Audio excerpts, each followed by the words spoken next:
When you think of the Biden economy, one word likely comes to mind: inflation.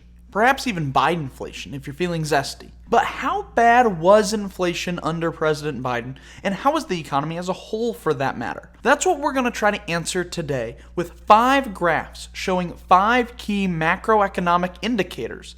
Let's see how bad the Biden economy really was. Let's start with the most commonly used economic metric, gross domestic product.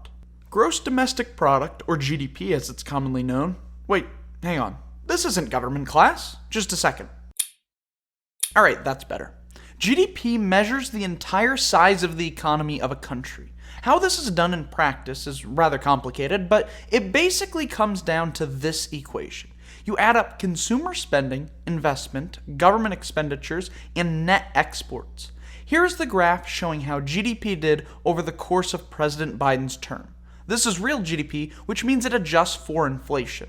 You can see that under President Biden, the United States economy grew significantly, though not without some faltering. Here, it kind of looks like the United States was about to enter a recession. A recession is when GDP declines for 2 consecutive quarters. If we want to compare this to some other presidents, we can look at the growth from the start of Biden's term to the end of Biden's term, and compare that to other presidential terms. Here you can see that the growth of the economy under President Biden wasn't exactly world-breaking, but the economy grew significantly, and he's about middle of the pack. This is what you would expect because he was taking office during COVID, so a strong recovery and growth of the economy was destined to happen. However, Biden does deserve some credit for ensuring that growth did occur. Let's move on to the elephant in the room: inflation. If you're not familiar, inflation is the general rise in the level of prices, which is usually calculated by looking at the change in price of a large basket of goods over the course of 1 year or some other amount of time. Here is the inflation rate every month during President Biden's term. While a lot of people think inflation is bad, many economists argue that a little bit of inflation is a good thing for the economy as it drives investment. The United States Federal Reserve tries to keep inflation right around 2%.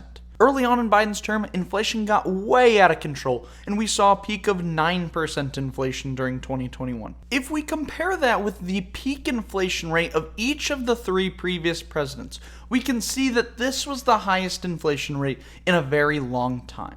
How much of this you blame on President Biden probably says more about your political beliefs than it does about the economy. If you're a Republican, you'll likely blame the inflation on President Biden's recovery plan, which featured dumping a lot of money into the United States economy from the government and paying for that with increased government deficits. If you're a Democrat, you'll likely downplay how bad inflation was and point out that several other factors contributed to this, including Donald Trump's spending during his first presidential term, low interest rates from the Federal Reserve, supply chain issues from COVID, and other factors from around the world. The truth probably lies somewhere between these 2 narratives. I think most Republicans overstate just how much Biden contributed to this inflation, but many Democrats also downplay the role of the economic recovery attempts in causing prices to rise so quickly. Notably, you'll see we never actually made it back down to the Federal Reserve's target inflation rate at the end of Biden's term. This means that prices aren't going up as fast as they were in 2021, but they're still going up faster than they usually are, and faster than economic experts would like them to. This is what caused so much strain on American consumers, this is what became the headline of the Biden administration, and this is likely a key factor that caused Democrats to lose in 2024. Another of the most common metrics economists use is unemployment rate. Unemployment rate is calculated by dividing the number of people who are unemployed by the total labor force. Importantly, those who are not seeking work, children under 16, and retirees are typically not counted in unemployment rates. Those groups don't count as either unemployed or part of the labor force. The labor force is the total number of people working or seeking work. As we can see on the graph, unemployment was not a major problem during the Biden administration. Early in Biden's term, the unemployment rate was still recovering from the high levels seen during the peak of COVID.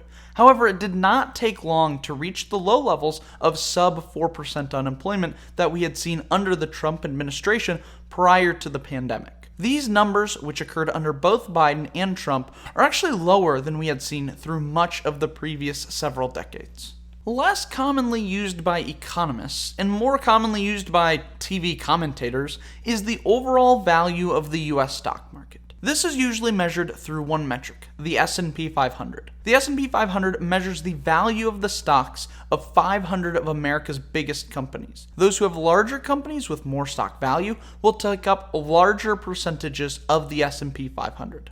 The S&P 500 grew under President Biden, largely as a result of the current technology boom that we've been seeing for the last decade or so. While there has been criticism of the S&P 500 for becoming so reliant on just a few major tech companies, this is no real fault of President Biden. If we compare the growth of the S&P 500 under President Biden to the growth of the S&P 500 under other previous presidential terms, we'll see that the growth under Biden was about what you'd expect. Nothing too crazy, but definitely a continuation of the strong American stock growth that had been occurring since the end of the Great Recession in 2008. Lastly, let's take a look at median income, which measures the income for the middle American worker. This metric is a good way to see how real people's lives are actually changing. As you can see, median income did increase during Biden's presidency.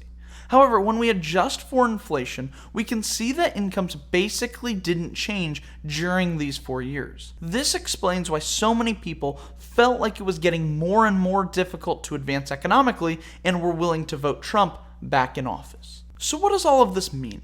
During Joe Biden's presidency, the United States economy did grow, but almost all of that growth was concentrated in large companies, and a little of that growth was felt by consumers due to the high inflation rate. This is why the economy felt like it was struggling even though unemployment was low and the stock market was up. Of course, the president does not run the American economy, but they do have access to a large amount of tools at their disposal that impact economic performance. It's pretty clear that while there was some growth, the American economy didn't exactly thrive under Biden. Thanks for watching. If you enjoyed, please like and subscribe, and leave your thoughts in the comments below.